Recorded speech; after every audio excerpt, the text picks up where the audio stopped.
The sky above burned orange and red. Smoke rose from the distant city like black fingers reaching toward the heavens. Queen stood on the metal platform and looked at the sea of faces before her.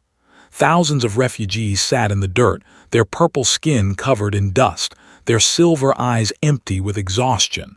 They had lost everything. Their homes, their families, their hope. She was their queen, but she felt like a fraud. What good was a crown when your empire was dying? "My people," she said, her voice carried by floating speakers across the massive camp. "We have faced darkness before. We will face it again. The Dominion believes they have broken us. They are wrong." The words felt hollow in her mouth. They had been winning for 3 years. Every battle ended the same way. They fought with honor, with ancient codes of warfare passed down for 10,000 years. They fought to kill. They didn't care about honor. They cared about victory. In the crowd, a human male named sat on an overturned supply crate and watched the queen speak. He was 32 years old, with short black hair and tired eyes. 5 years ago, he had been an engineer in the Korean military. Then the traitors had taken him from Earth, and his old life had ended. Now he fixed broken machines in the refugee camp. He was invisible, just another captured primitive from a backwater planet. "She's good at speeches," said, sitting beside him. She was 28, with long dark hair tied back in a practical knot. They had taken her because she could learn languages faster than anyone they had ever seen. Now she translated for camp officials. "Speeches don't win wars," said quietly. He had been watching the fight for years. They were brave. They were skilled. But they made the same mistakes over and over. They announced their attacks. They refused to strike civilian targets, even when enemy soldiers hid among them. They treated war like a game with rules. They had no rules. That was why they were winning. A young boy squeezed through the crowd and sat near them. His name was, and he was 16 years old. He worked in the camp kitchens, carrying heavy pots and cleaning floors. Like all the humans here, he had been stolen from Earth. "Do you think we'll be safe here?" asked. Before could answer, the world exploded. The first blast hit the eastern wall of the camp. Fire and metal flew through the air. Screams filled the afternoon as a second explosion tore through the medical tents, grabbed and pulled her down as debris sailed over their heads. "Strike force," he said, his military training taking over. They must have found a gap in the defense grid. All around them, refugees ran in every direction. Guards tried to organize a defense, but the attack had been too fast, too precise.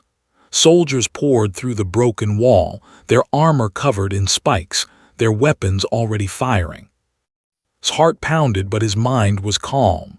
He had trained for moments like this. Not on an alien planet, not against alien enemies, but the principles were the same. Assess, adapt, survive. "This way," he said, leading and toward the supply buildings. "We need cover." But as they moved, saw something that made him stop. The Queen's platform had collapsed. Her guards were down, dead or dying, and Queen was trapped beneath a fallen beam, struggling to free herself as soldiers advanced toward her. Something shifted inside. He didn't owe these aliens anything. They had taken him from his home, from his family. He had every reason to run, to hide, to let them face the consequences of their failing war. But he thought of his younger sister back on Earth. He thought of the people he had sworn to protect when he put on his uniform. He thought of the boy beside him, looking at him with terrified eyes. "Take and run," said. "Find somewhere safe." "What are you going to do?" she asked. Picked up a metal rod from the ground. It wasn't much of a weapon, but it would have to do. "Something stupid," he said. He ran toward the Queen. Around him, civilians scattered like frightened birds. Soldiers shot at anything that moved. The air smelled of smoke and burning flesh. Reached the collapsed platform just as 3 soldiers closed in on the trapped Queen. They didn't notice him. Why would they? He was just a human, a small, weak creature from a primitive world. That was their mistake. swung the metal rod with all his strength. It connected with the first soldier's helmet, cracking the visor. Before the alien could react, grabbed his weapon and fired twice. The second soldier fell. The third turned, surprised, and drove the rod through a gap in his armor. It was brutal, it was ugly. It was nothing like the clean, honorable fighting the practiced. It was how humans survived. Lifted the beam off the queen and pulled her to her feet. Her silver eyes were wide with shock. Purple blood ran from a cut on her forehead. "Can you walk?" he asked. She nodded, unable to speak. Half carried her toward cover, firing at any soldier who came close. His hands were steady. His breathing was controlled. Behind him, he heard calling his name. She hadn't run. Of course she hadn't. They reached a collapsed building and took shelter behind a thick wall. The sounds of battle continued all around them. Queen stared at. This human, this creature her people had considered barely more than an animal, had just killed 3 soldiers in seconds. He had fought like nothing she had ever seen. No honor, no hesitation, just pure, efficient violence. "What are you?" she whispered. Met her eyes. His face was covered in dust and alien blood. "I'm human," he said simply, "and I think we need to talk." The battle raged for another hour. Kept the queen alive, moving from cover to cover, shooting any soldier that came too close. Stayed with them, translating when the queen gave orders to the few surviving guards who found them. Young refused to leave, carrying extra weapons and ammunition he scavenged from fallen soldiers. When reinforcements finally arrived and pushed the back, counted the cost. Over 200 refugees dead. The camp's eastern quarter destroyed. Another defeat in a war full of defeats. But the queen was alive. That was something. General found them in the rubble. He was old for his purple skin faded to a pale lavender, his silver eyes tired. He had been fighting the since before Queen was born. "My queen," he said, bowing deeply, "thank the ancestors you survived." "Thank this human," Queen said, pointing at. "He saved my life." General looked at with confusion. Humans were laborers, servants, pets at best. The idea that one could fight, could kill soldiers, did not fit into his understanding of the universe. "How?" he asked. "That is what I want to know," the queen said. "Bring him to the bunker. Bring all the humans with him. I have questions." The bunker was deep underground, protected by thick walls and energy shields. It was meant to be the last refuge if they ever reached the capital. Now it served as a temporary command center while the camp above burned. Sat at a long metal table across from the queen. Sat beside him, ready to translate if needed. Waited near the door, too nervous to sit. A few other humans had been brought in as well, including an older man named who had been a history professor before they took him. Commander stood behind the queen, her hand resting on her weapon. She was young for a military commander, fierce and suspicious. She did not trust these humans. She had seen what did, and it frightened her. "Tell me about your people," Queen said too. "Tell me why you can fight like that." Was silent for a moment.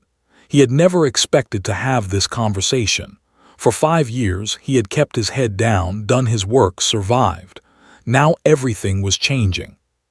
"Humans are not peaceful," he said finally. "We never have been. Our history is written in blood." "All species fight," Commander said. "That is not special." "You fight for honor," said. "For territory, for resources. You follow rules, you limit destruction, you treat war as a contest between warriors." He shook his head. "Humans don't fight like that. When we go to war, we try to destroy everything. We attack civilians. We poison water supplies. We burn crops. We use weapons that kill millions in seconds. We lie, cheat, and deceive. We will sacrifice ourselves just to hurt our enemies." They stared at him in horror. Spoke up, his voice calm and academic. "He is not exaggerating.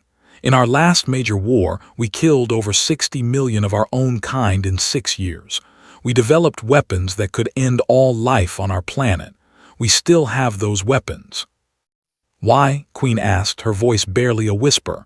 Why would you do such things? Because we evolved as prey, said. We have no claws, no fangs, no natural weapons. We survived by being clever, by being ruthless, by never giving up no matter the cost. When a human is pushed to the edge, there is nothing they will not do to survive. Silence filled the bunker. They had always looked down on humans as primitives from a dangerous backwater world. Now they understood why that world was dangerous. Queen stood and walked to a window that showed nothing but rock and metal. She had been raised to rule with honor, to lead with dignity. The old codes had guided her people for thousands of years. But the old codes were losing this war.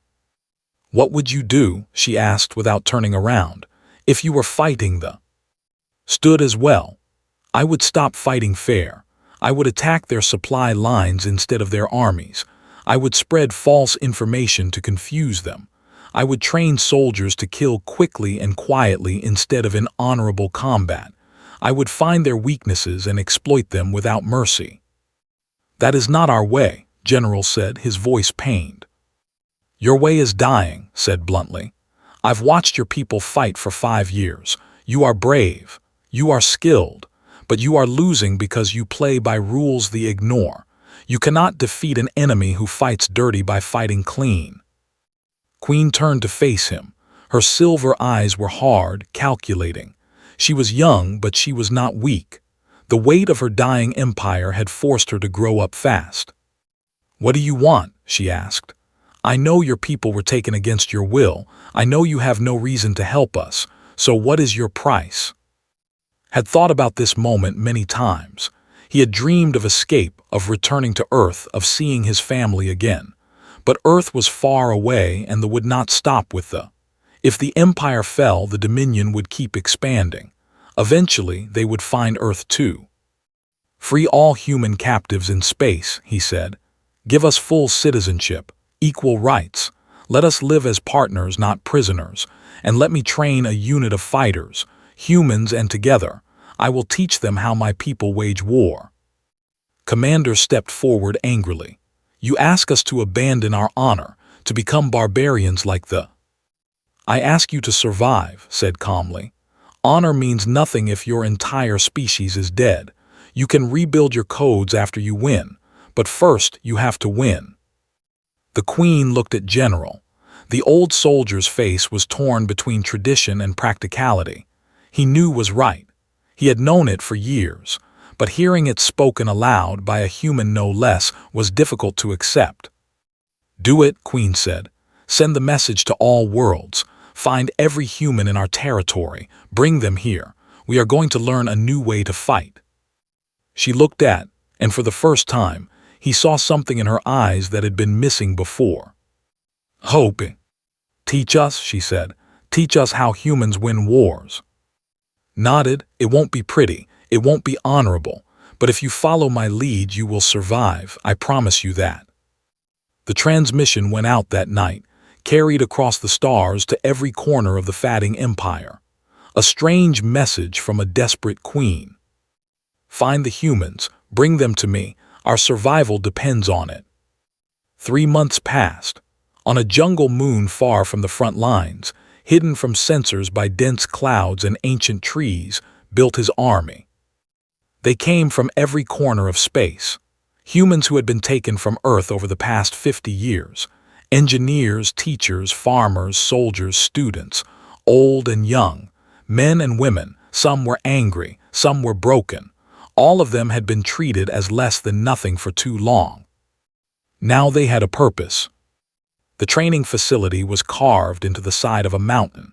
2,000 humans lived there, along with 500 volunteers who wanted to learn the new way of fighting. It was not an easy mix.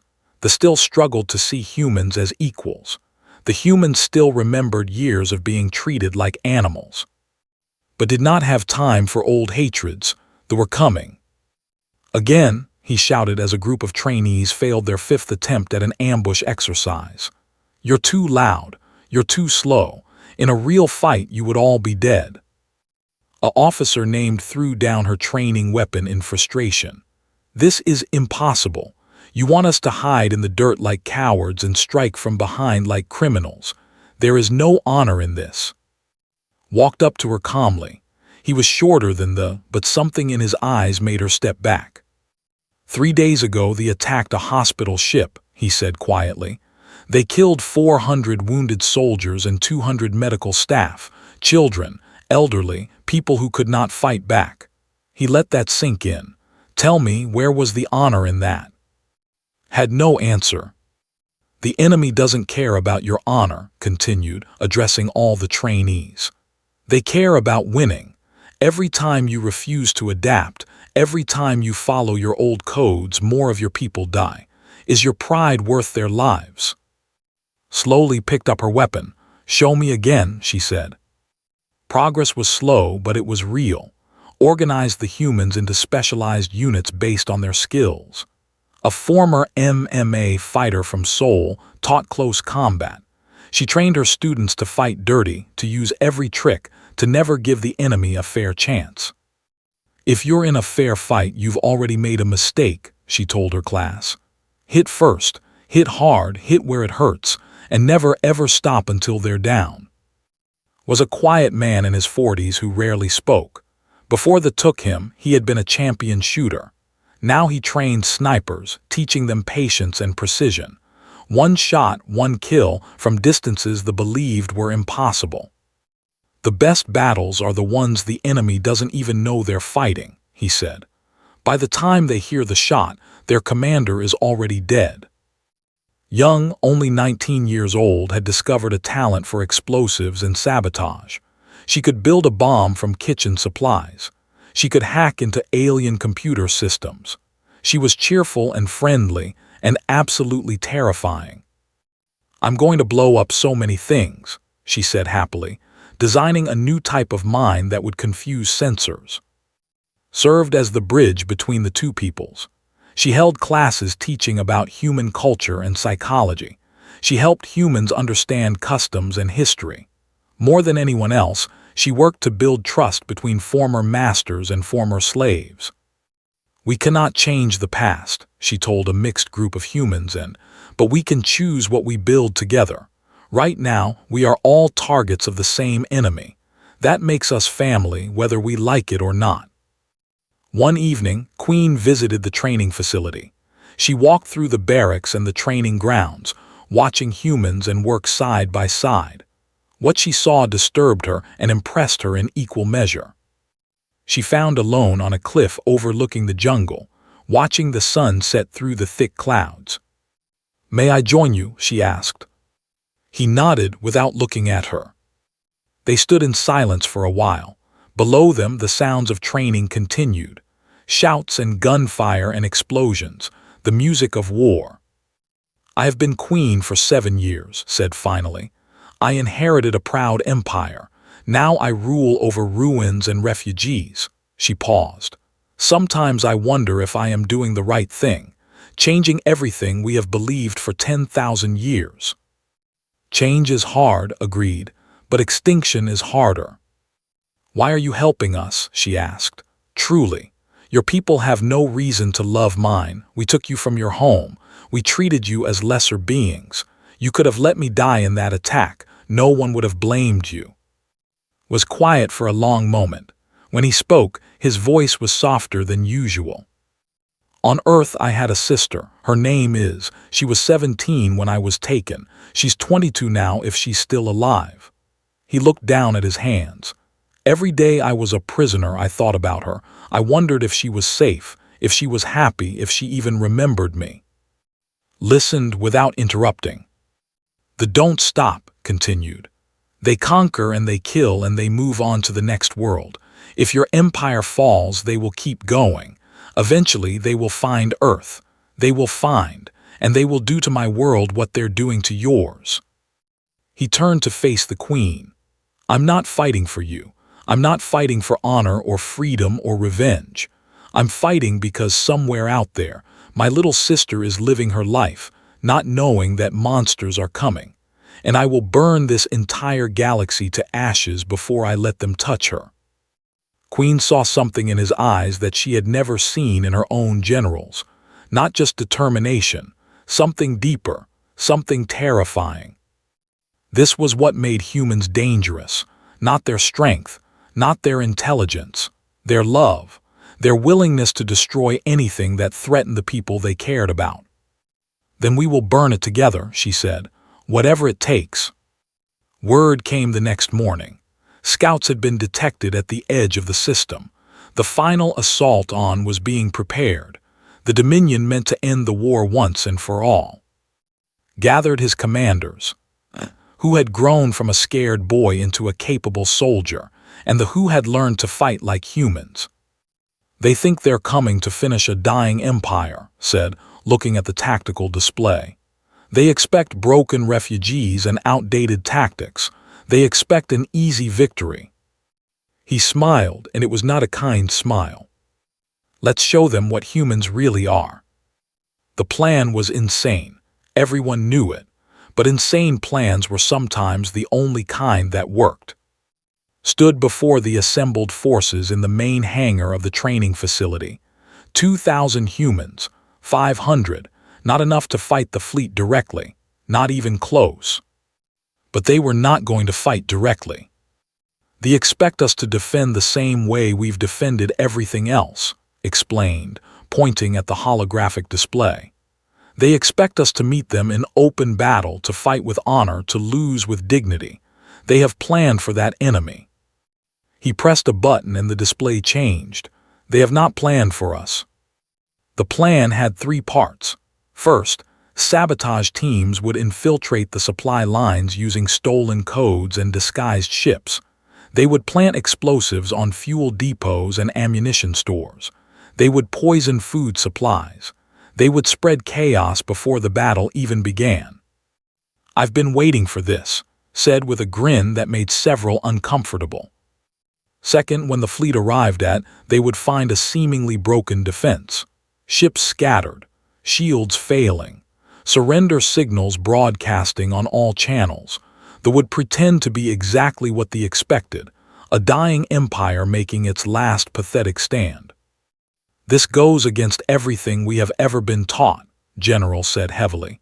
"To appear weak when we are strong, to deceive our enemies instead of facing them openly." "It is called a feigned retreat," explained. "Humans have used this tactic for thousands of years. Our ancestors won entire wars by making enemies think they had already won." Third, when they moved in for the kill, when they lowered their guard and spread their forces thin, the trap would close. Hidden ships would emerge from asteroid fields and debris clouds. Ground forces would rise from bunkers that sensors had marked as destroyed. Snipers would eliminate commanders in the first seconds of the real battle. "They will panic," said. "They will try to reorganize, they will fail, because by then we will be everywhere. We will hit them from every direction. We will give them no time to think, no time to adapt. We will break them." Raised his hand. "And if the trap fails, if they don't take the bait?" "Then we die," said simply. "But we were going to die anyway. At least this way we have a chance." The next 2 weeks were a blur of preparation. Ships were modified to appear damaged. Fake surrender broadcasts were recorded. Thousands of explosives were planted across the system. Hidden positions were dug into asteroids and moons. Every detail had to be perfect. One mistake could ruin everything. Worked day and night, coordinating between human and units. She barely slept. None of them did. There would be time to rest after the battle, or they would rest forever. Queen trained alongside her soldiers. She learned to fight dirty, to strike from shadows, to kill without warning. It went against everything she had been raised to believe. But she thought of her people, the millions who had died in this war, and she pushed down her doubts. One night she found sitting alone outside the barracks, looking up at the stars. "Are you afraid?" she asked, sitting beside him. Thought about the question. He was 18 now, no longer the scared boy who had watched Save the Queen. He had trained hard. He had learned to fight, but the fear never fully went away. "Yes," he admitted. I'm afraid of dying, I'm afraid of failing, I'm afraid of letting everyone down."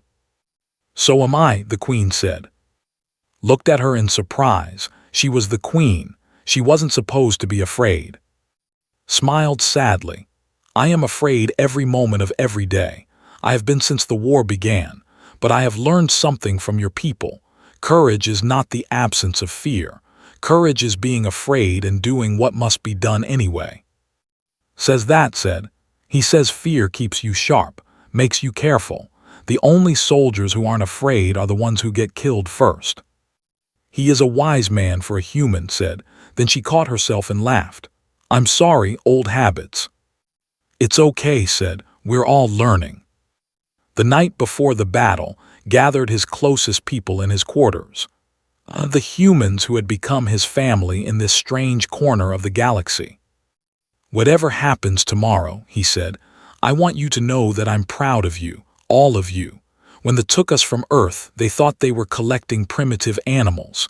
They had no idea what they were getting." "Neither did the," said with a fierce smile. "We're going to show the whole galaxy what humans can do," added. As always, said nothing. He just nodded once, his eyes calm and steady. Stepped forward and hugged. It surprised him. She was usually so controlled, so professional. "Thank you," she whispered, "for giving us a reason to fight, for giving us a chance to be more than prisoners."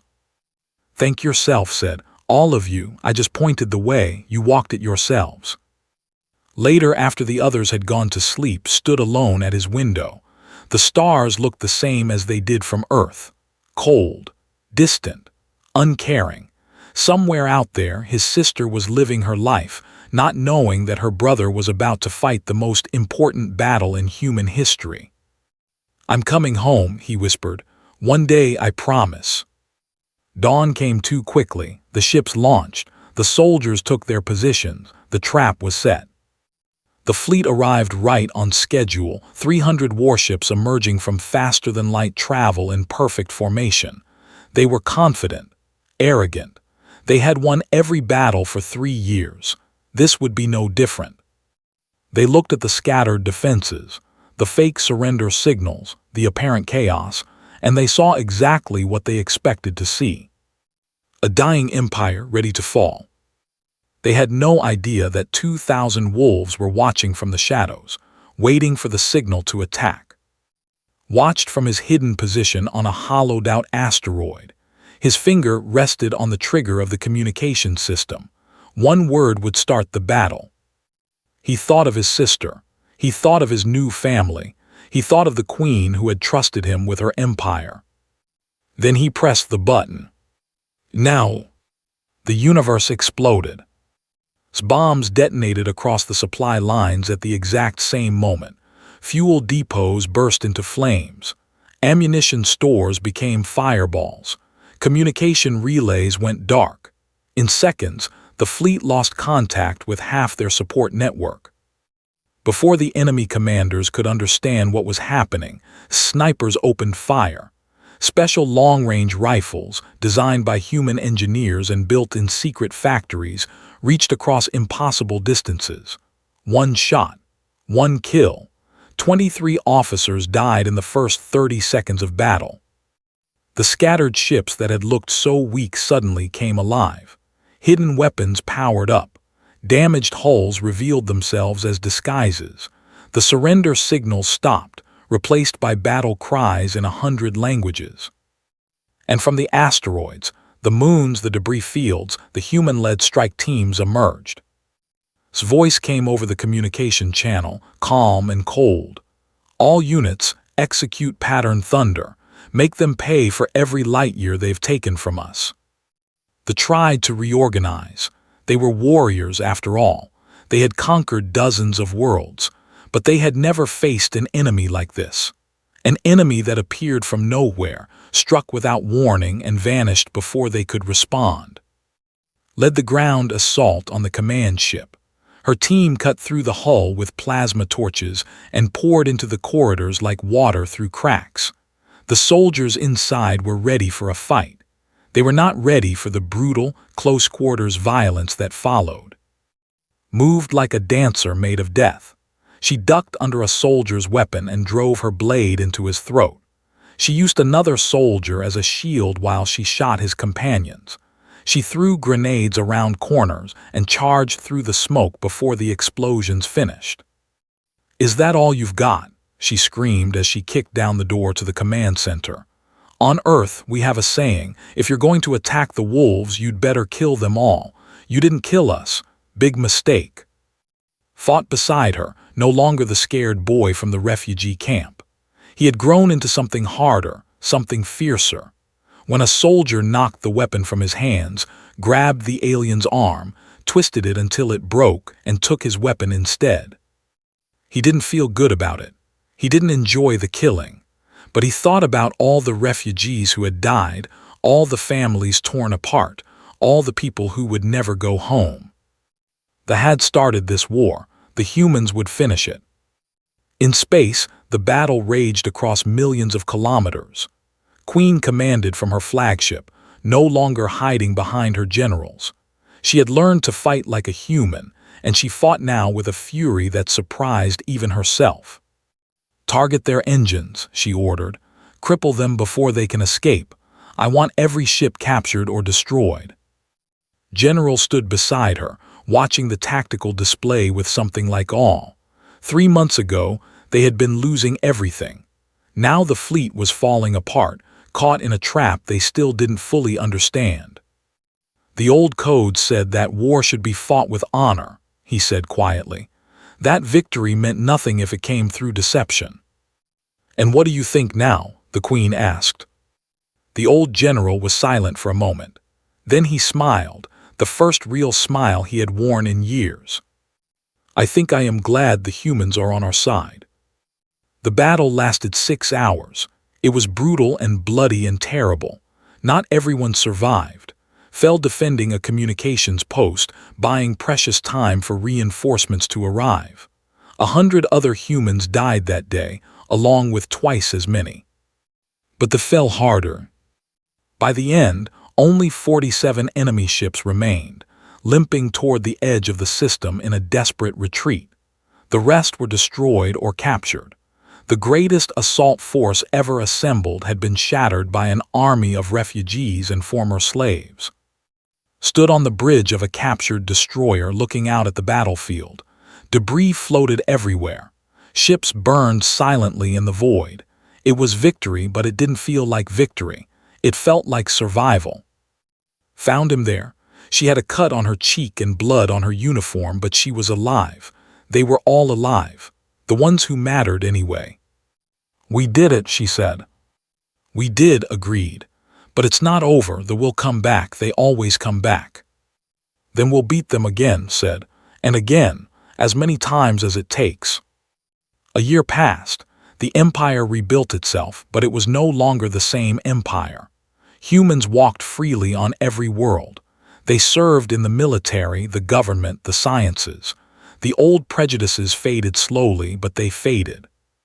Queen stood on the balcony of her palace, looking out at a city that was finally healing. Stood beside her, now her official military advisor. Was there too, ambassador to species who had never imagined that humans could be anything but primitives. "They're calling it the human doctrine," said. "Military commanders across the galaxy are studying what we did here. They're afraid." "Good," said. "Fear keeps people from starting wars." A message had been spreading through the galaxy for months now, carried by traders and diplomats and spies. A warning about thee and their new allies. "They call themselves human. They are small, fragile, short-lived. They have no claws, no venom, no natural weapons. Do not mistake this for weakness. Do not provoke them. Do not threaten what they protect. They remember everything. They forgive nothing. And they have taught the how to be like them." "What will you do now?" the Queen asked. "The war is not over, but the immediate danger has passed. You could return to Earth. We could find a way." Thought about it. He had dreamed of home for so long. Dreamed of seeing his sister, of walking on familiar ground, of breathing air that hadn't been recycled by alien machines. But Earth was not ready for what was coming. The galaxy was bigger and more dangerous than anyone on his home world knew, and someone needed to stand between humanity and the threats they couldn't even imagine. "Maybe someday," he said, "but not yet, there's still work to do." Nodded, she understood. "Then we will do it together," she said. "Human and allies, friends, family." Smiled. It was not something he did often. "Family," he repeated. "I like the sound of that." Far away, on a small blue planet that had no idea how close it had come to destruction, a young woman named looked up at the night sky. She often did this, wondering if her brother was still out there somewhere. She couldn't know that he was fighting for her, that he had helped save an empire and change the course of galactic history, that he had become a legend among species that humanity had never met. But sometimes when she looked at the stars, she felt something, a warmth, a connection, a sense that wherever he was thinking of her too. And on the other side of the galaxy, standing on the balcony of an alien queen, looked up at those same stars. "I'll come home someday," he whispered. "I promise." The stars didn't answer. They never did. But for the first time in a long time, the future seemed bright.